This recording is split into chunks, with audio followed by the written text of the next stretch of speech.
Hello అండి, నమస్తే. Welcome to my channel కథా స్రవంతి. మాదిరెడ్డి సులోచన గారు రాసిన మీరైతే ఏం చేస్తారు పార్ట్ 8. ఇద్దరి ముందున్న కాఫీ చల్లారిపోయింది. కోటేశ్వరరావు 50 లంకణాలు చేసిన వ్యక్తిలా కూర్చున్నాడు. అంజని అతడిని చూస్తుంది. చివరకు తనే మాట్లాడింది. నాన్న, ఇక మీకు నేను, నాకు మీరు మిగిలాము. మీరు కూడా దూరం అయితే బ్రతకలేను నాన్న. మీరు ధైర్యంగా ఉండండి అన్నది బ్రతిమాలుతూ. ధైర్యం? ఇంకెక్కడ ధైర్యం అంజు? అతని కళ్ళమ్మట నీళ్లు జలజల రాలాయి. అతనికి ఓ గట్టి నమ్మకం ఏర్పడింది. తన డైరీలు చదివితే మారిపోతాడని, తనను నిరాదరించిన కూతురిని స్వీకరిస్తాడని భావించాడు. కానీ శ్రీహర్ష కఠినంగా ఉండిపోయాడు. పైగా అసహ్యించుకున్నాడు. ఆ పాపిష్టి డబ్బుతో మాకు చదువులు చెప్పించావా? సిగ్గులేదా? అంతకంటే మా గొంతులు నులిమి మా నాన్నగారి చితిలో పడేస్తే సంతోషించేవారము అన్నాడు రోషంగా. మా అమ్మ, ఆమె కోసం ఊరుకున్నాను, కానీ లేకపోతే అతని పిడికిళ్ళు బిగుసుకున్నాయి. బాబు, అలా పిలవకండి. మిమ్మల్ని దేవుడు అనుకున్నాను. మీ డబ్బుతో చదువుకున్నానని కృతజ్ఞత చూపాలనుకున్నాను. మా నాన్నను నిలువునా చంపిందే కాక ఆయన ఆత్మను ఘోషించేలా లంచం తీసుకున్నారు. ఆయనకిష్టం లేని పని చేశారు. అది జన్మ జన్మలకు మర్చిపోలేని విషయం అన్నాడు కోపంగా. అది కాదు బాబు, ఆ పరిస్థితిలో మా పెదనాన్నలు ఆదుకోలేదని తెలుసు. ఆదుకోకపోతే చనిపోయేవారం, అంతేగా. దానికి నాకేం బాధ లేదు. ఆయన ఆశయాలకు విరుద్ధంగా ఆ డబ్బు తీసుకుని మమ్మల్ని చదివించి మీరేం ఘనకార్యం చెయ్యలేదు. నిలువున హత్య చేశారు. అది మా అమ్మ కూడా సహించదు. మీ అమ్మాయిని తీసుకువెళ్ళి మీరేం చేసుకుంటారో మీ ఇష్టం. నేను మాత్రం ఈ విషయంలో ఎలాంటి సహాయం చెయ్యలేను అన్నాడు ఎటో చూస్తూ. కోటేశ్వరరావు ముఖం చూడటం ఇష్టం లేనట్టు. బావా, అంజని అద్రిపాటుగా చూసింది. అవునంజని, చట్టరీత్యా విడాకులకు ప్రయత్నించేవాడిని, కానీ అది అమ్మ సహించలేదు. అమ్మకు అసహ్యం కలిగించే పనులు చేసి నువ్వే నా జీవితం నుండి తప్పుకో అన్నాడు ఆజ్ఞాపిస్తున్నట్టు. తప్పుకోకపోతే? నాన్నగారు ఎలాగో లేరు. అమ్మను దూరం చేసి పుణ్యం కట్టుకున్నవారు అవుతారు అన్నాడు. నిర్లిప్తంగా అన్న ఆ కంఠము తీక్షణంగా ఉంది. నాన్న, మీరు నా గురించి వారితో తగ్గు పెట్టుకోవద్దు అంజని బ్రతిమాలింది. కోటేశ్వరరావు అసహాయంగా చూస్తూ ఉండిపోయాడు. శ్రీహర్ష చరచరా దిగి వెళ్ళిపోయాడు. అంజని బలవంతంగా దుఃఖం బిగబట్టింది. ఆమెకు తెలుసు తన జీవిత సమరం ప్రారంభమైందని. శ్రీహర్ష ఉండగా ఆర్డర్ చేసిన కాఫీ వచ్చింది. కానీ తండ్రి కూతురు మౌనంగా కూర్చుండిపోయారు. కాఫీ చల్లారిపోయింది. అంజని లేచి వచ్చి తండ్రి ప్రక్కన కూర్చుంది. ఆమెకు తండ్రి గుర్తుకు వస్తే గుండెల్లో బాకు దిగినట్టుంటుంది. ఆర్తిగా అతని భుజం నిమిరింది. నాన్న, ఇష్టం లేని కాపురం పొసగదు. మనం నిర్దోషులమైతే మనకు అన్యాయం జరగదు అన్నది ఓదార్పుగా. అంతకంటే పొందికగా మాట్లాడటం ఆమెకు రాదు. అంజు, అమ్మ, తల్లి, ఏమాశించి వివాహం చేశాను? ఏం జరిగిందమ్మా? నా దురదృష్టం. నిన్ను కాల్చేస్తుందనుకోలేదు. ఆయన ఆడపిల్లలా దుఃఖించాడు. ఊరుకో నాన్న, ఊరుకో ఓదార్చింది. ఆ పూట దుఃఖం మర్నాడు లేదు. మర్నాటి దుఃఖం వారం రోజులకు లేదు. ఇద్దరు బృందావన్ గార్డెన్స్, మైసూర్ వెళ్ళి మహారాజా ప్యాలెస్ చూసి వచ్చారు. అంజు, హైదరాబాద్ వెళ్ళిపోదామా? నాన్న, నేను ఒక్క మాట అడుగుతాను, కోపం రాదు కదా? కోపమా నీ పైన? ఆయన నీరసంగా నవ్వి ఆమె తల నిమిరాడు. నాన్న తన విషయం చెప్పలేకపోయింది. భయం దేనికి అంజు? అది కాదు నాన్న, నేను హైదరాబాద్ వస్తే ఎప్పుడో అప్పుడు అత్తయ్య కంట పడక తప్పదు. నేను ఇక్కడే ఉంటాను అంది. ఇక్కడ ఉండి ఏం చేస్తావమ్మా? నాన్న, ఏదైనా కాలేజీలో చేరి పోస్ట్ గ్రాడ్యుయేషన్ చేస్తాను, లేదా ఉద్యోగం అన్నది జంకుతూ. నువ్వు ఉద్యోగం చేస్తావా తల్లి? అతను కూతురి తలను ఆర్తిగా గుండెలు కదుముకున్నాడు. చేస్తే తప్పేమిటి నాన్న? ఈ ప్రపంచం చాలా పెద్దది, ఎన్నో విషయాలు తెలుసుకోవాలి అన్నది. మరో 4 రోజులు తర్జన భర్జన చేశాక ఆమెను చదివించడానికి నిశ్చయించుకున్నాడు. ఎంఎస్సీలో చేరే అవకాశం లేదు. ఎంఏ చేద్దామనుకుంది. ఆ సాయంత్రం కోటేశ్వరరావు స్నేహితుడు వచ్చాడు. మాటల సందర్భంలో అతనితో కూతురు చదువు విషయం చెప్పాడు. నన్నేం చేయమంటావు పుట్టన్నా? బుద్ధిమంతురాలులా చదువుకుంటానంటే వద్దనటం దేనికి? లా చదివించు అని సలహా ఇచ్చాడు. అతను లా కాలేజీలో ప్రొఫెసర్. అతను చూసుకుంటానని హామీ ఇచ్చాక అతని సలహా మేరకు శేషాద్రిపురంలో ఉన్న ఒక లా కాలేజీలో చేర్పించాడు అంజనిని. కెంపెగౌడ సర్కిల్లోని రామయ్య ఫ్లాట్స్ ఉన్నాయి. అక్కడ ఒక చిన్న ఫ్లాట్ని తీసుకుని అంజనిని ఉంచేశాడు. హాస్టల్లో ఉంటాను నాన్న అన్నది. ఈ బాదరబందీ ఎందుకని అంజని అభిప్రాయం. అప్పుడప్పుడు నేను వస్తుంటాను తల్లి. మార్చి నాటికి హైదరాబాద్లో నా పనులు ముగించుకుని వస్తాను. అక్కడ కాకుల్లో పొడిచే బంధువుల మధ్య ఉండలేను అన్నాడాయన. మీ ఇష్టం నాన్న అందామె. అతను కావలసినవి కొనిచ్చి ప్రయాణమయ్యాడు. వచ్చేటప్పుడు నువ్వు తోడున్నావని ప్రయాణం బోర్ కాలేదమ్మా. ఇప్పుడు ఫ్లైట్లో వెళతాను అన్నాడు. అలాగే నాన్న అన్నదామె. పుట్టన్న కొడుకు టిక్కెట్ల కోసం వెళ్ళాడు. 2 పడక గదులున్నాయి. డ్రాయింగ్ కమ్ డైనింగ్ రూమ్, చిన్న వంటిల్లుంది. 2 పడక గదుల మధ్య బాత్రూమ్ ఉన్నది. అంజనికి ఇల్లు అలంకరించాలని ఎంతో కుతూహలం. కానీ తన ఇంట్లో ఏనాడు ఆ స్వేచ్ఛ దొరకలేదు. వివాహం కాగానే తనకు కట్టించి ఇచ్చిన ఇంటిని సర్దుకుందాం అనుకుంది. కానీ విధి వక్రించింది. ఆమె గాఢంగా నిట్టూర్చి తనకు వచ్చిన ఇల్లు సర్దుకుంది. తండ్రిని పంపించింది అంజని. జాగ్రత్తమ్మా, ఎన్నడూ ఒంటరిగా ఉండలేదు. వెళ్ళగానే నేను ఫోన్ చేస్తాను. ప్రక్కనే ఇంజనీర్ గారి ఫ్లాట్లో ఫోన్ ఉంది. ఆయనకు చెప్పి ఉంచాను.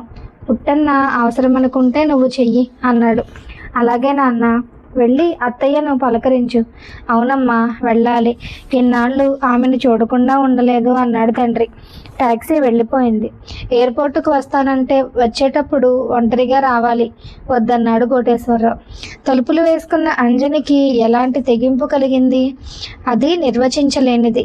మనిషి తన ప్రయత్నాలన్నీ విఫలమయ్యాక ఆఖరును అలవరుచుకునే తెగింపు లాంటిది కలిగింది. ఆమెకు ఎన్నో ఆలోచనలు వస్తాయి. స్త్రీ జీవితంలో పురుషుడి పాత్ర అవసరమే కానీ అతను లేకపోతే జీవించకూడదా? అలా ఆలోచిస్తూ ఆ రాత్రి నిద్రపోయింది.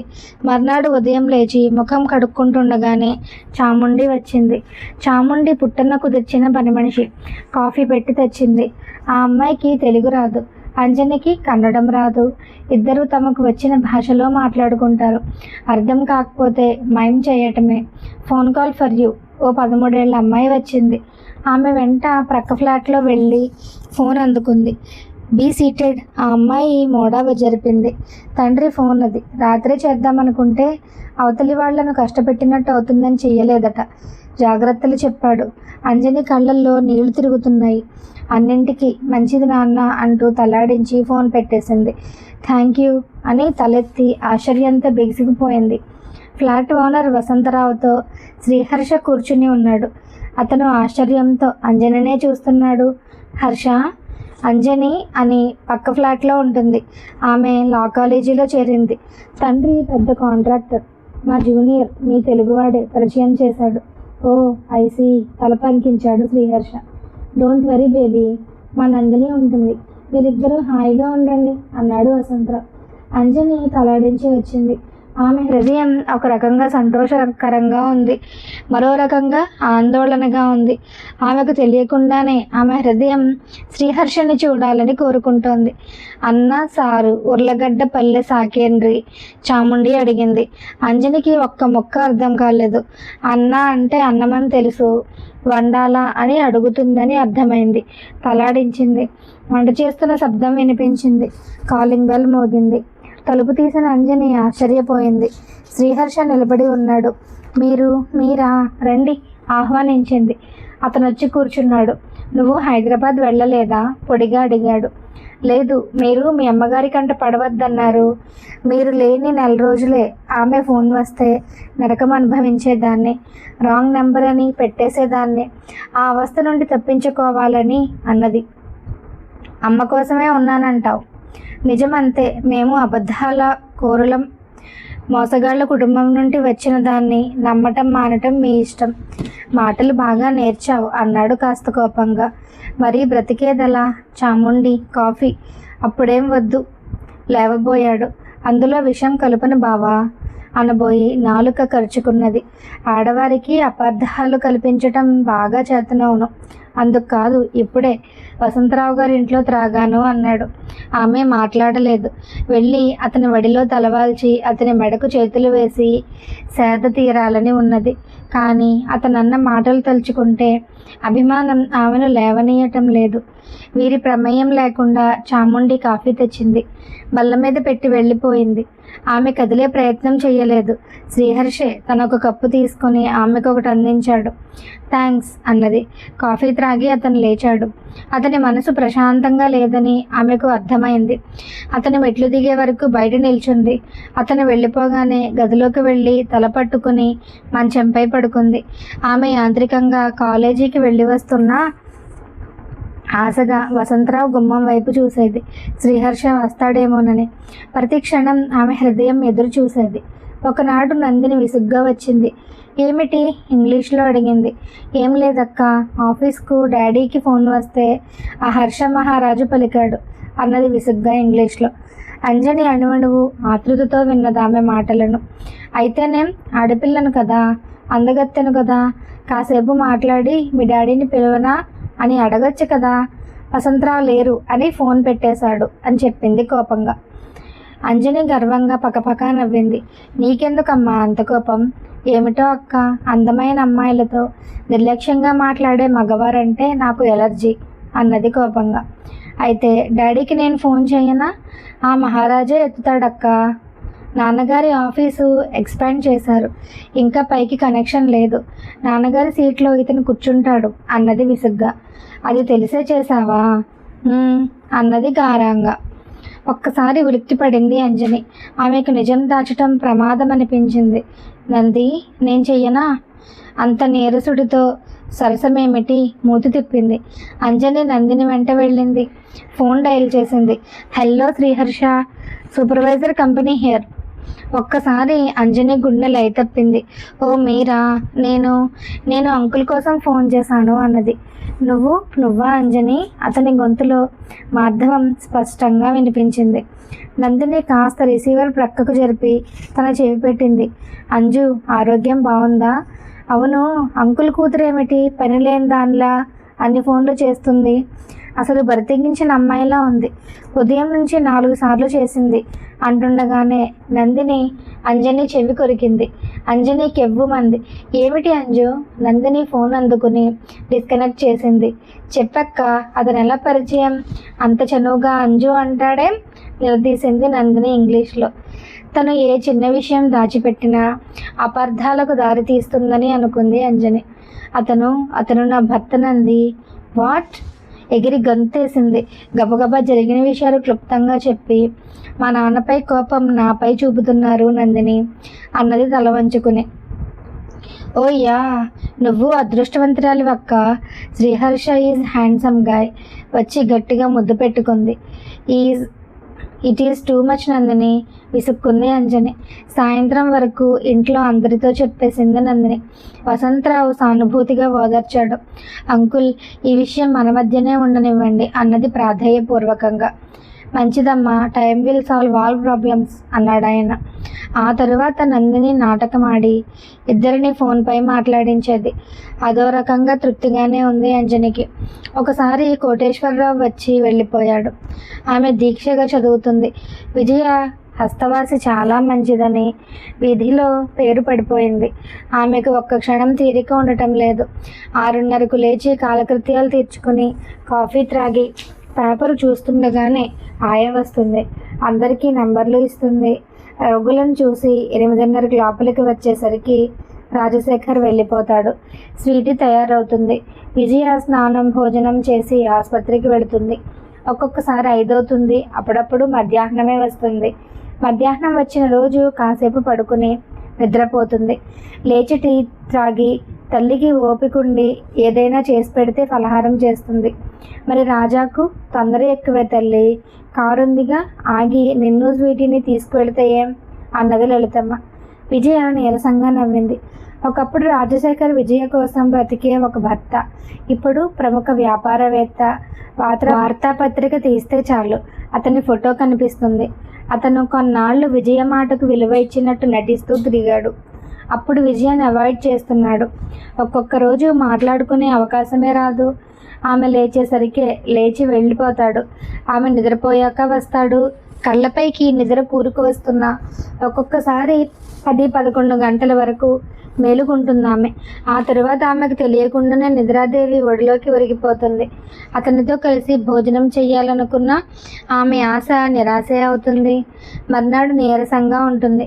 నియమిత ఆహారం నియమానుసారంగా తీసుకుంటే ఆరోగ్యం కాపాడుకోవచ్చు అని నమ్మే వ్యక్తి విజయ. భర్త జీవితంలో ప్రముఖ పాత్ర వహించే పురుషుడు, కానీ అతనే జీవితం కాదు. అందుకే సరిగ్గా 9ంటికి భోజనం చేస్తున్నామే. లలితమ్మకి మార్పు బాధగానే ఉంది. తను ఏం చేయగలదు? ఇతరత్ర ఏ పని లేదు కాబట్టి అల్లుడు వచ్చినప్పుడు తలుపు తీస్తుంది. భోజనం చేస్తావా బాబు అంటుంది. బయటే భోజనం అయింది, మీరేం శ్రమపడకండి. విజయ స్వీటీ భోజనం అయిందా అంటాడు. విద్యమ్మ నీ కోసం చూసి భోజనం చేసింది బాబు. గుడ్. మాకు బయట 1,00,000 పనులు. మాతో కూర్చుంటే అయినట్లే. మీరు పడుకోండి, వెనుక తలుపు తాళం వేసుకొని వెళ్ళిపోతాను. మీకు ఈ శ్రమ ఉండదు అన్నాడు. ఆమె చెప్పదలిచిన మాటలు నోట్లోనే ఉండిపోతాయి. అతనంత సౌమ్యంగా మాట్లాడుతుంటే ఏం జవాబిస్తుంది? 2-3 రోజులలో లలితమ్మను లేపడం మానేశాడు అతను. డ్రాయింగ్ రూమ్లో నుండి ఓ తలుపు బయటికి వరండాలోకి పెట్టారు. ఆ తలుపు తాళం వేసుకుని వెళ్ళి తాళం తీసుకుని వచ్చేవాడు. విజయకు ఈ విషయం బాధగానే ఉంది, కానీ బాధపడే సమయం లేదు. ఆ రోజు ఆమెను పిలిచినట్టే బలవంతంగా కళ్ళు విప్పింది. విజ్జి, అర్జెంటుగా వెళ్ళాలి. మా స్నేహితునికి అతని భార్యకు క్లబ్లో డెలివరీ అయింది అని లేపాడు. చాలా రోజుల తర్వాత భర్తను చూసింది విజయ. ఆవలిస్తూ లేచింది. ఆమె మనసులో ఎన్నో ప్రశ్నలు తలెత్తాయి, కానీ అది సమయం సందర్భం కాదని ఊరుకున్నది. చిరునవ్వుతో తన బ్యాగు తీసుకున్నది. క్లబ్ వార్షికోత్సవం అట. తంబోలా, పేక, రకరకాల ఆటలు ఆడుతున్నారు. అందరూ గౌరవంగా విజయను విష్ చేశారు. క్లబ్లోనే కొన్ని గెస్ట్ రూమ్స్ ఉన్నాయి. ఆటగాళ్ళు పాటగాళ్ళు వస్తే ఉంటారట. ఆ గదిలో ప్రసవించింది ఆమె. విజయ చకచకా పనులన్నీ పూర్తి చేసి తల్లి బిడ్డల్ని ఇంటికి పంపించింది. ఆమె భర్త ఒక పెద్ద సోప్ ఫ్యాక్టరీ ప్రొపరైటర్ అట. అతను స్టైల్గా వచ్చి 500 రూపాయలు ఆమె ఎదురుగా బల్ల మీద పెట్టాడు. విజయ ముఖంలోని చిరునవ్వు ఎగిరిపోయింది. ఆమె గంభీరంగా లేచింది. చూడండి, డాక్టర్కు చందా ఇచ్చినట్టు డబ్బులు ఇవ్వరు. బిల్లు ఇస్తే ఇస్తారు. నేను బిల్ పంపిస్తాను. బై ద వే, ఒక సలహా. నాకు క్లబ్బులంటే చిన్నచూపు, అయిష్టత లేవు, కానీ సమయం సందర్భం పాటించిన వారంటే నాకు చాలా కోపం. వస్తాను అని తన బ్యాగ్ తీసుకుంది. ఏమిటోయ్ మరీ దర్పం? అర్ధరాత్రి నీ 500 ఫీజు కోసం ఆవిడ వచ్చిందా? పాపం రాజా భోళా మనిషి అన్నారెవరో. విజయకు ఒళ్ళంతా కారం రాసుకున్నట్టయింది. భోళా అంటే చవట అన్నట్టు ధ్వనించింది. ఇల్లు చేరే వరకు భార్యాభర్తలు మౌనంగానే గడిపారు. విజయ్, నీవు కాస్త పొగరుగా మాట్లాడావేమో అనిపించింది. మీరు ఫీజు ఇస్తారని రాలేదండి, మా వారి కోసం వచ్చానంటే పోయేదిగా అన్నాడు. రాజా, అసలు నన్నేమనుకుంటున్నావు? అతనికి మంచి మర్యాద తెలుసా? క్లబ్కు రావటమే నాగరికత. ఆ డబ్బు క్లబ్లో తమకు కావలసిన స్త్రీల కోసం అలా విడదీసినట్టు పట్టుకొని చూపిస్తారు అని ఆయన గమనించారా అంది. వారికి డబ్బు ఉంది, అది అందరూ చూడాలనుకుంటారు డార్లింగ్. అంత మాత్రం చేత. రాజా, మీ వాలకం చాలా రోజుల నుంచి కనిపెడుతున్నాను. డబ్బు డబ్బు, జీవితానికి డబ్బే ముఖ్యం కాదు. అతను డబ్బు ఉంటే ఎవరికైనా దానం చేసుకోమను. నా క్రింద పనిచేసే ఆయాలకు, నర్సులకు కూడా కవరులో పెట్టి మర్యాదగా జీతాలు అందిస్తాను అన్నది తీవ్రంగా. మీకు మొదటి నుంచి డబ్బు లేక అణిగిమణిగి ఉండటం అలవాటైంది అన్నాడు తేలికగా. రాజా, ఆమె ఆశ్చర్యపోయింది. అవును విజ్జి, ప్రాక్టికల్గా ఆలోచించు. మీ థియరిటికల్ థింకింగ్ మీ దగ్గరే పెట్టుకోండి. ఆమె కోపంగా చూసి తలుపు ధన్మని వేసి తల్లి గదిలోకి వెళ్ళింది. లలితమ్మ అంతా వింటుంది. ఆమెకు బాధగా ఉంది, కానీ ఎవరికి చెప్తుంది? విజయ నువ్వు చిన్నప్పటి నుంచి ఎరుగును తాను. ఒక వృత్తిని అవమానించే హక్కు, స్నేహాన్ని కించపరిచే అధికారము ఎవరికీ లేవు. రాజాను మార్చటం ఎలాగో ఆమెకు అర్థం కాలేదు. అతనికి పట్టిన డబ్బు పిచ్చి, కీర్తికాంక్ష, పబ్లిసిటీ వ్యామోహం వదిలించేది ఎలాగో అర్థం కాలేదు. విజయ్ అటు ఇటు దొర్లింది తల్లి పక్కన పడుకుని. లలితమ్మకు ఇక ఊరుకోలేకపోయింది. కూతుర్ని దగ్గరగా లాక్కుని ఆమె బొగ్గపై ముద్దాడింది. విజ్జమ్మ, ఆశయాలు అతకటం చాలా కష్టం తల్లి. అందుకు యుద్ధం తప్పదు. అధైర్యపడకు అన్నది మెల్లగా. నువ్వైనా నన్ను అర్థం చేసుకున్నావు, అదే చాలు అని తల్లి చుట్టూ చేతులు వేసింది. అతనితో తగువపడి మార్చలేవు తల్లి, ప్రేమగా మార్చు అన్నది. అదే ప్రయత్నిస్తున్నాను. అప్పుడప్పుడు నాకు తెలియకుండానే అసహనం తలెత్తుతుందమ్మా. ఆమె జవాబు చెప్పలేనట్లు కూతురి తల నిమిరింది. తల్లి లాలింపుతో ఆమె హాయిగా నిద్రపోయింది. 8ంటికి ఆమె పేషెంట్లను చూడటానికి వచ్చింది. అప్పుడే రాజశేఖరంకి ఫోన్ వచ్చింది. విజ్జి, వెంటనే ట్యాక్సీ తెప్పించుకుని ఇంటికి వచ్చాయి. మా స్నేహితుడి భార్య, అదే రాత్రి ప్రసవించిందే, ఆమెకు నలతగా ఉంది. రాజా, 9:30కి నేను విక్టోరియా ఆసుపత్రికి వెళ్తున్నాను. అక్కడికి తీసుకురండి. నేను వచ్చి చూసిన తరువాత వారు నా నిలువు డబ్బు కుమ్మరించిన అవసరమైన పరికరాలుండవు అని ఫోన్ పెట్టేసింది. ఆమె ఆసుపత్రికి వెళ్ళి వచ్చింది. ఆమె ఊహించిన విధంగా అక్కడ రాజశేఖరం సిగరెట్ కాలుస్తూ కూర్చున్నాడు. విజయ అతడిని చూసి ఫక్కున నవ్వింది. కంగ్రాచులేషన్స్ రాజా, మీరు నాగరికతకు మరో మెట్టు ఎక్కారు అన్న ఆమె ముఖంలో ఏహ్య భావం పసిగట్టాడు. విజ్జి కోపంగా అరిచాడు. పబ్లిసిటీతో పైకి వచ్చే వారికి చాలా సహనం ఉండాలి రాజా అంది. షటప్. Thank you. నాగరికత అంచులు చేరుకుంటున్నావు. చూసావా అత్తయ్య, అత్తగారు అల్లుడి అద్భుతమైన కార్యక్రమాలకు కళ్ళు మూసుకున్నదా? నాకు తెలియదే అంది. విజయ, నువ్వు ఫస్ట్ క్లాస్ స్టూడెంట్ అని తెలుసు. నువ్వు రాకపోతే నా స్నేహితుడికి నీ చుట్టూ తిరిగే కర్మ ఏం పట్టలేదు. సిటీలో పెద్ద నర్సింగ్ హోమ్ చేర్పించాడు అన్నాడు అతిశయంగా.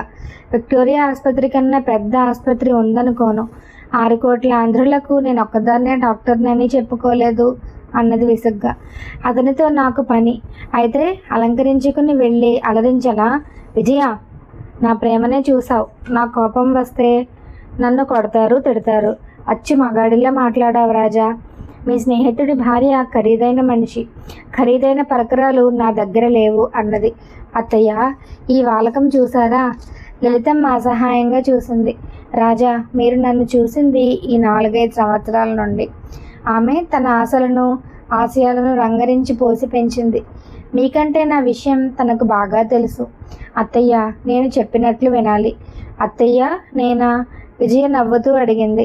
అతని ఒంటికి కారం రాసుకున్నట్టయింది. బూటు కాలుతో నేలను తన్నుతూ వెళ్ళిపోయాడు.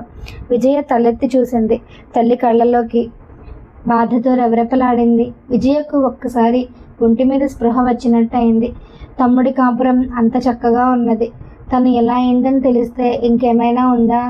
తల్లి కోసమైన రాజశేఖరంతో తను తగు పడకూడదు అనుకుంది. 2 రోజులు యాంత్రికంగా గడిచిపోయాయి. 3వ రోజు ఆదివారం విజయ లేచేసరికి రాజశేఖరం ఇంట్లోనే ఉన్నాడు. హలో, ఎవరితోనో మాట్లాడుతున్నాడు. లలితమ్మ ఫిల్టర్లో కాఫీ కలుపుతుంది. అల్లుడు గారికేనా? అవునమ్మా అన్నది. నేను తీసుకువెళ్తానులే అని కాఫీ కప్పుల్లోకి పోసుకుని ట్రేలో పెట్టుకుని వచ్చింది. అక్కడ అతని ముఖ్య స్నేహితుడు బెనర్జీ ఉన్నాడు. హలో విజయ. ఎదురు వచ్చి ట్రే అందుకున్నాడు. నమస్కారం అన్నయ్య. పాప బాగుందా? నవ్వుతూ ప్రశ్నించింది. బెనర్జీ బెంగాలీ వాడు. పాప అతని కూతురు కాదు, భార్యను ముద్దు పేరుతోనే పిలుస్తాడు.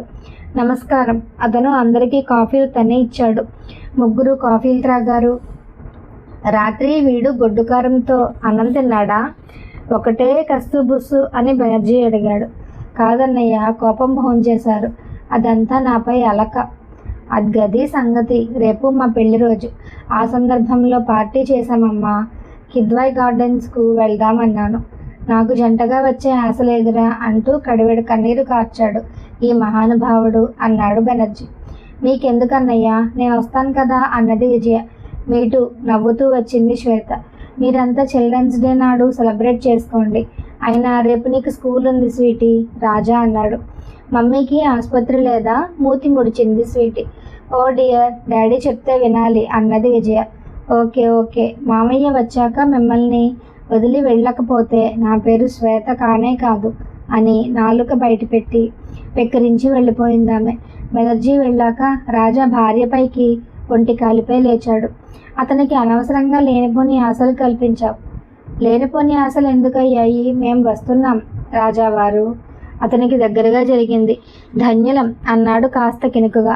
అరగంటలో మళ్ళీ మామూలు మనుషులు అయిపోయారు. నవ్వులతో కేరింతలతో హాయిగా గడిచింది. ఆ రాత్రి ఇద్దరు సినిమాకి వెళ్ళి వచ్చారు.